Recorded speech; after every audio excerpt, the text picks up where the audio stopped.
Hello, everyone. It's always great to be able to see you.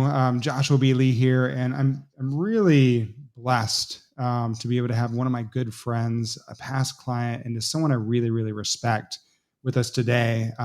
Michael has, been in the tax and CPA world for heck, probably longer than I could. I've actually been running a business.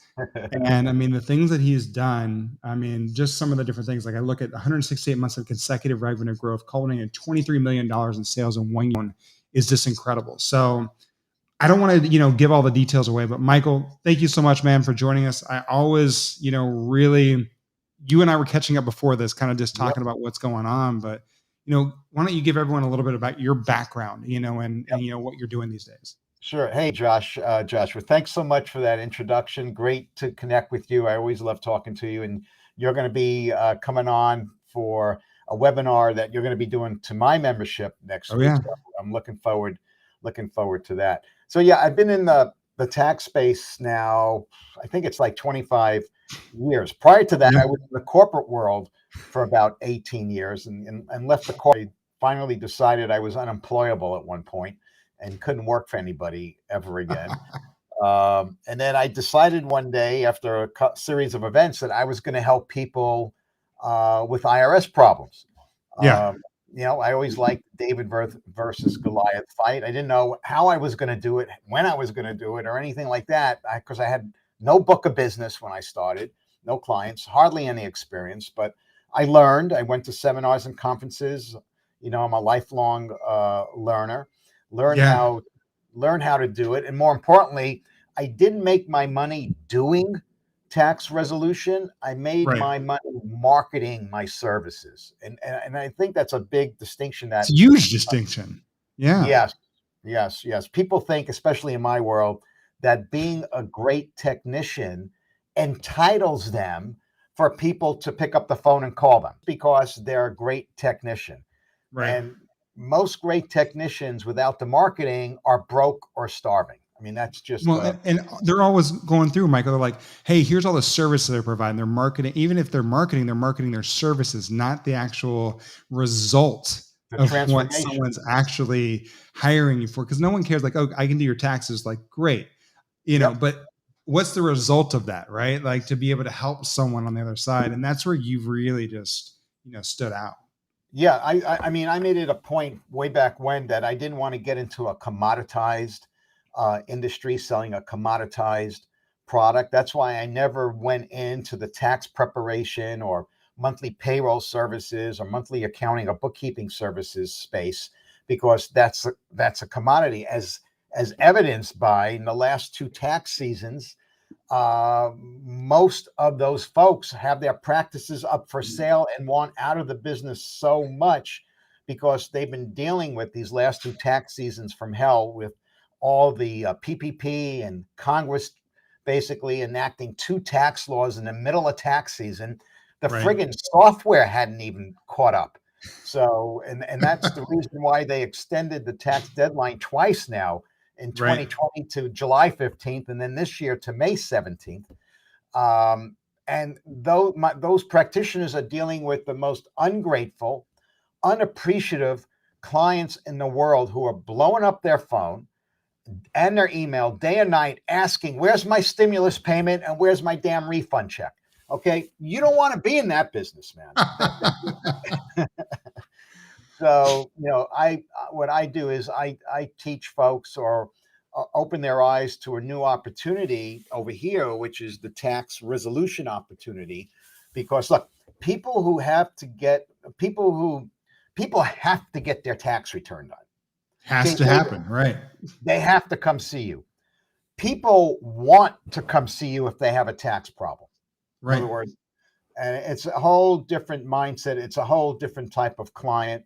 They're appreciative. They're grateful. They're looking to you to lead them through this nightmare, through this process. So it's a different animal, and you get paid for the value you provide, not for the minutes or hours it takes to prepare a tax return.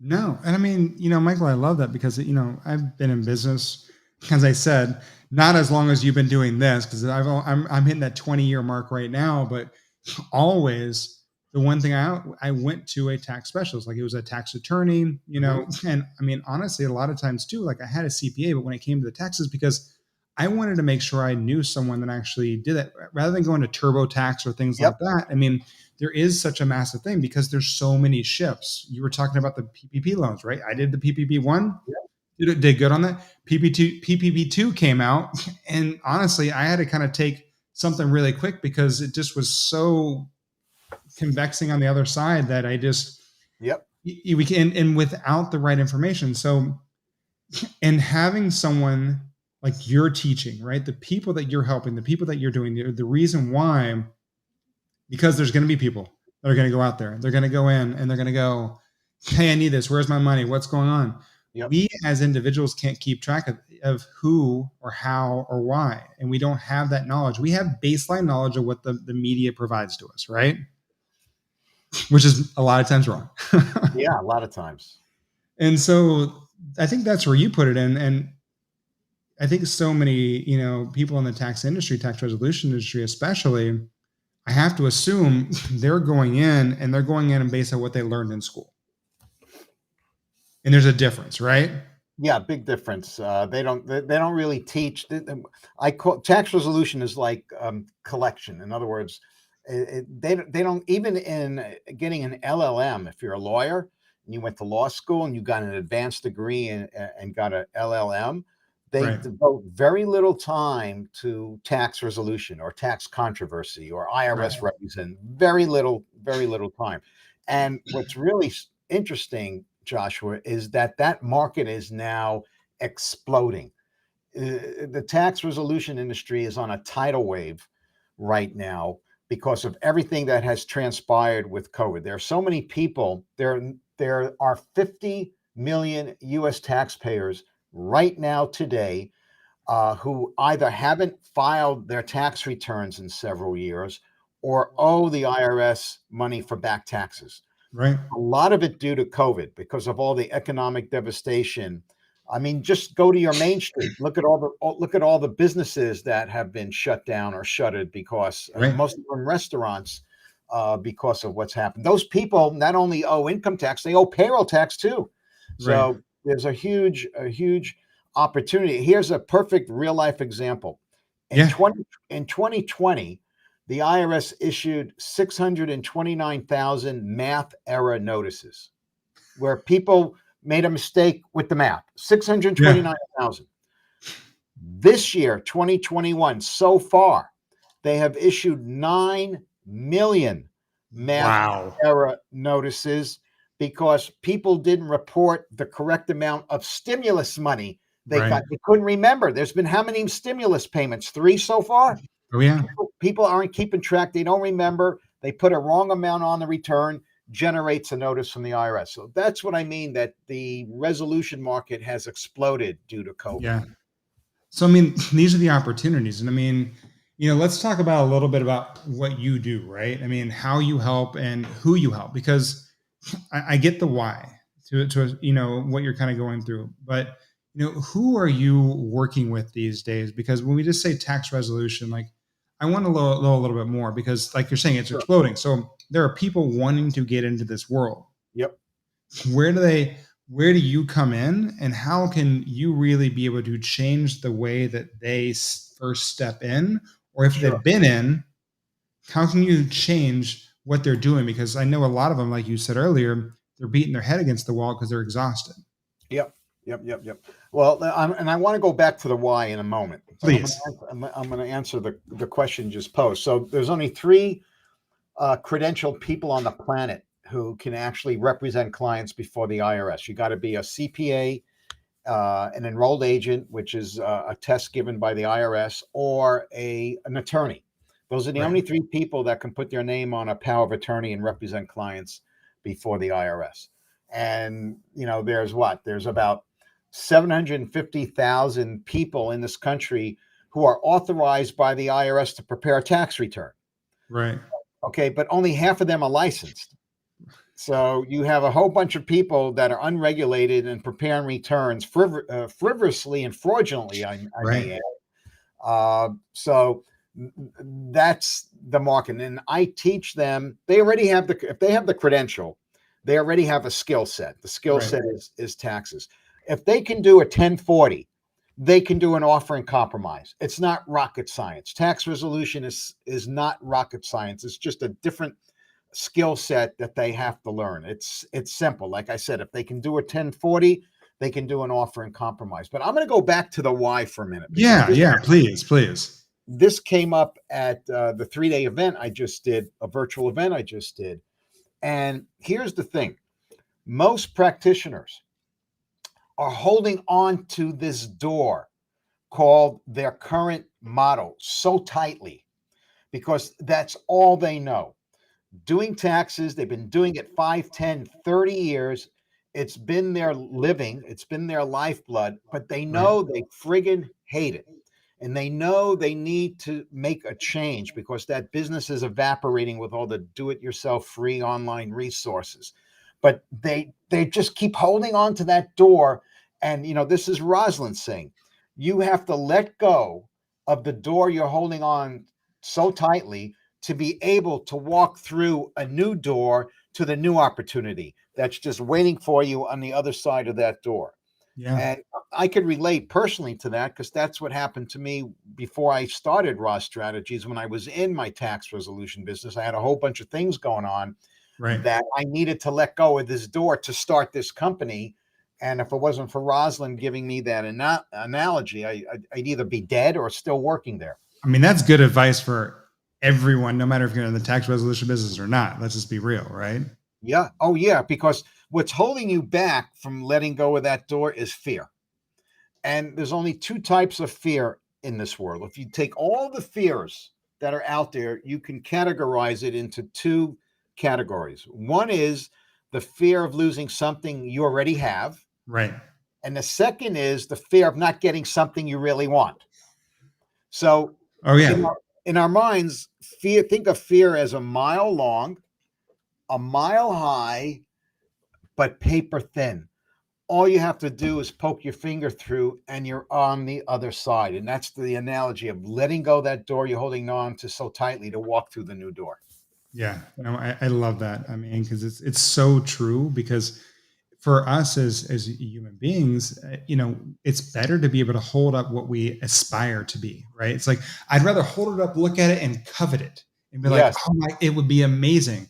But the fear of actually trying for it and Yeah. missing out holds us back. And like you said, fear either, and as marketers too, we see either fear holds people back, which for the most part that's where, or fear will actually push you forward.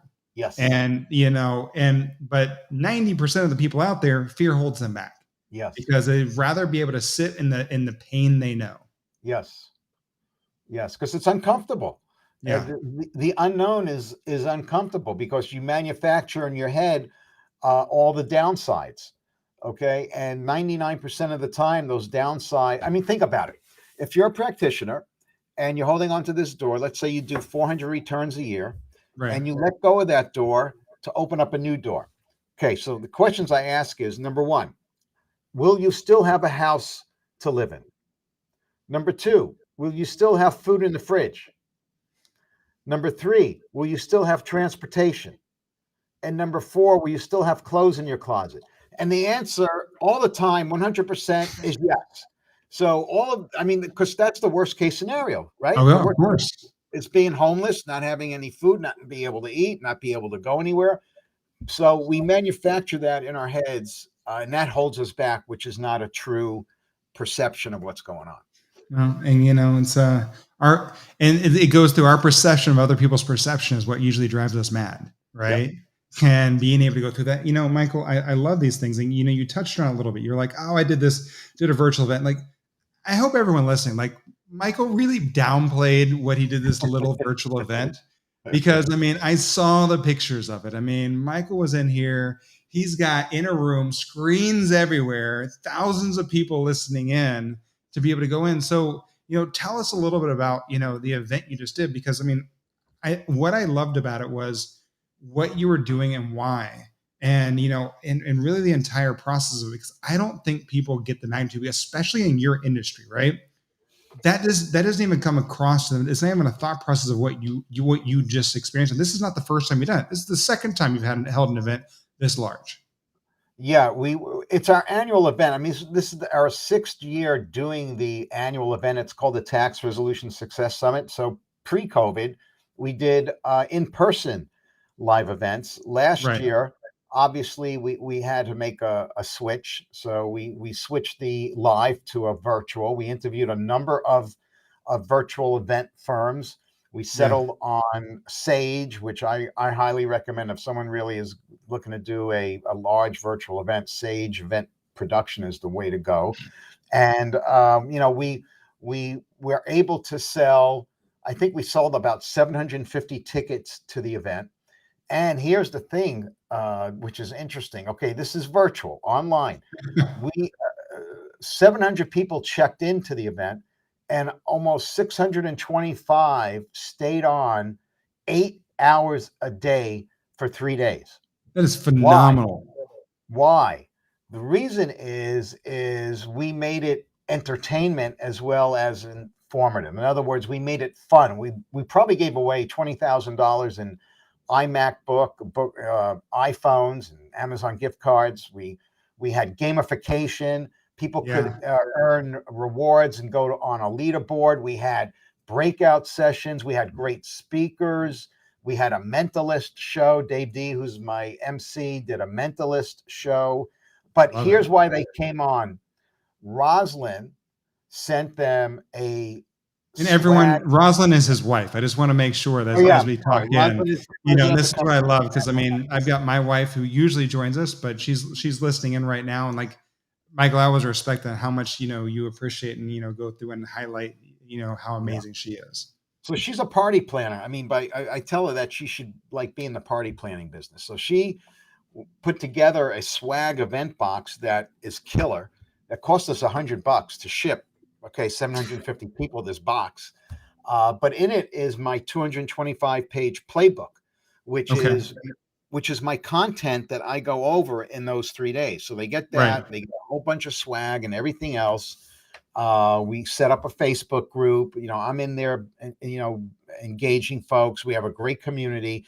So even though it was a 3-day event, it took 9 months to plan and execute and to make sure people, after they bought a ticket, actually showed up to the event. Yeah. And I go through my whole system, which is, I teach them how to generate tax resolution leads.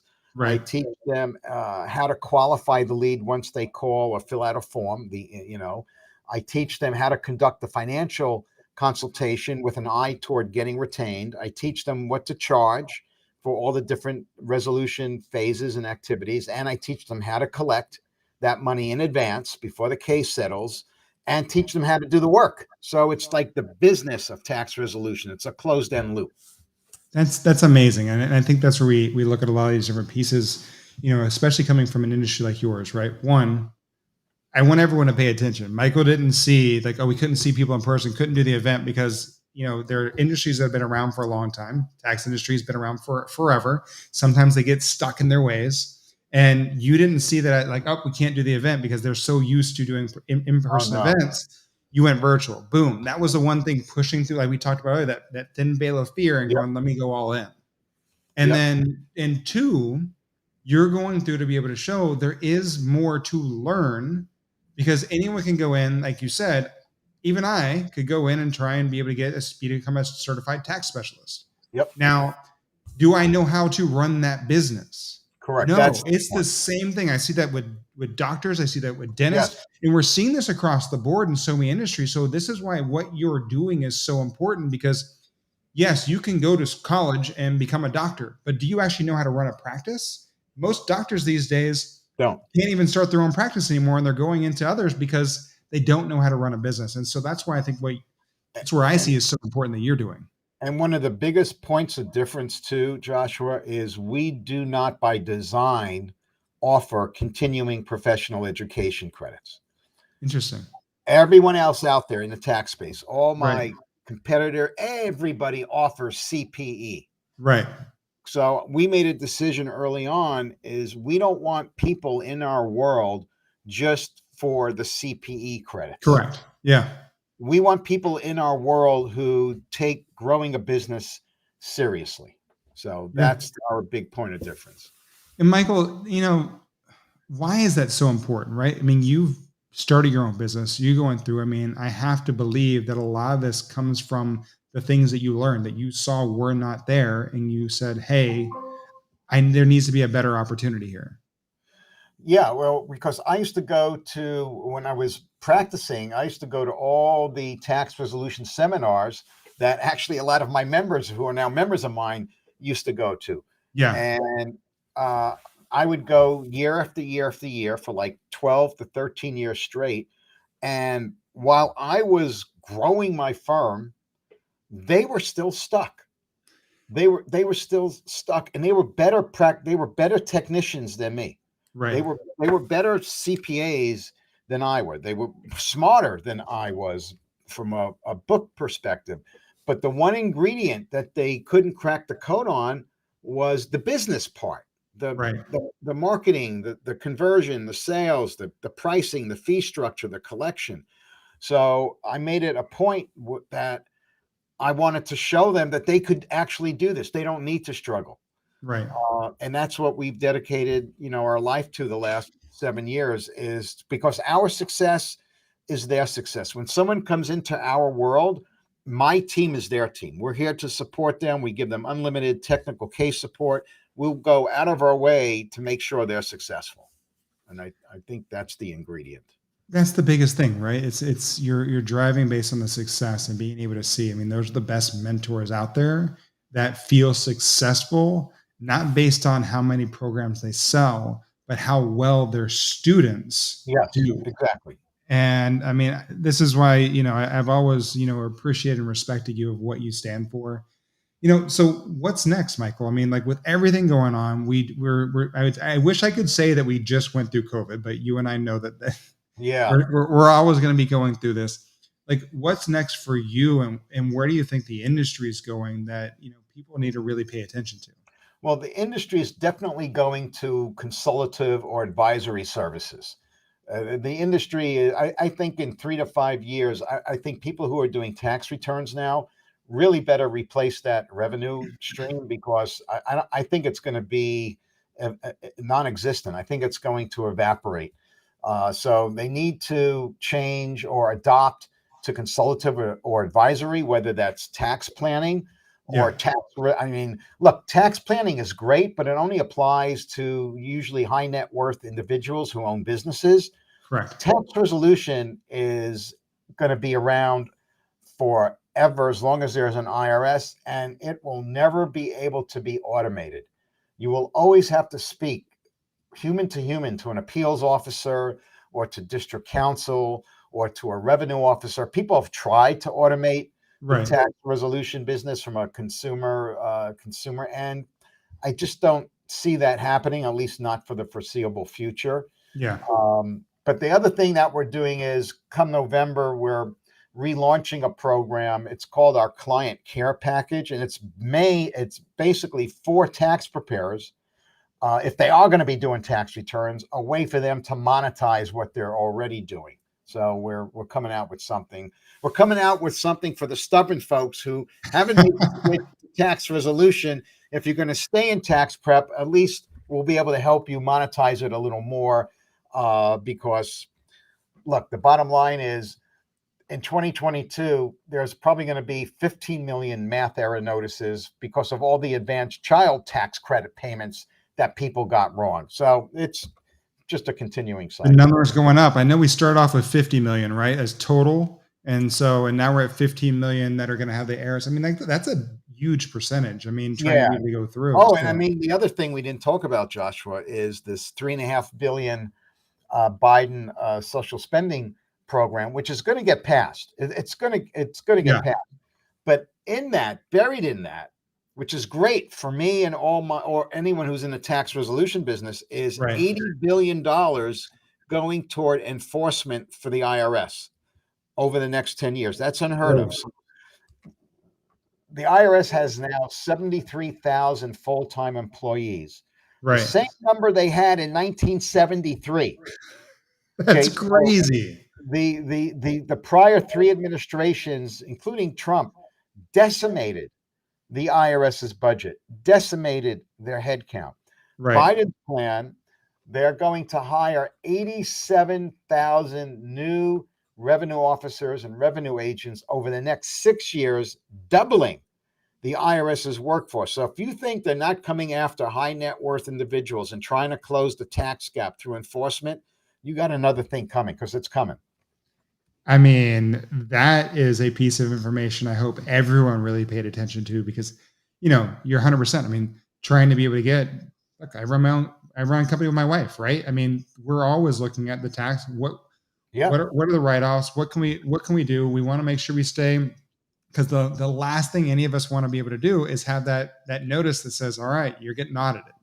yeah, And you know, if they're going to double the people, I guarantee you the ability to be able to do that is going to go up through the roof. yeah, So, man, that is, I didn't know that. So thank you. And this is why, we have people like yourself on here because, each of us need to be able to understand where we are and be able to get the right information from the right yep, person. Michael, you've been doing this for so long.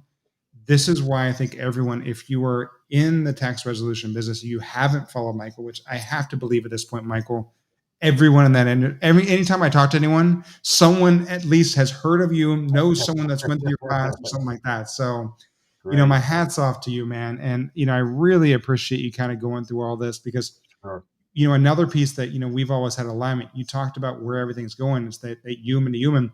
I believe in that in the marketing aspect. I yep, see as COVID, everything like that, people are going to are trying to get away. Like we've had this huge push of automation. Well, people are getting sick of the automation aspect, or if they try and automate, companies are trying to crack down on what they are automating, and they're getting back to human to human. So yep, that's what I would say with everyone. Look at your different industry. How are you connecting with the different humans, the other people on the other side? They're not just numbers. They're not just individuals. Just like with Michael, you're kind of going through and saying too, is like, look, we have to be able to get back and reconnect with the other people. They're not just yep, another number out there. yeah, yeah, Michael, yeah. man, thank you so much Well, for, thank you, Joshua. jumping on here with me, spending time. I'm excited to be able to, share with your group coming up Yep. next week. And, the biggest thing I would say is everyone make sure you're following Michael, connect with Michael, DM him. And Michael, is there anything else that you want to leave everyone with today? No, if someone is in the tax space who's listening and they want some free resources, or they want to check out, if tax resolution is right for them or whatever, you can go to my website. There's a bunch of free resources right on the website, which is ROZ strategies, plural.com, rozstrategies.com. All right. I'll make sure our team drops in the link as well, too, to be able to follow that up. And Michael, my brother, I appreciate Thank you. you. Thank you Thank so you, much. Joshua. And we'll talk soon. All right. Bye, Yep, thank everyone. you Have for a having great me, week, man. and we'll see you next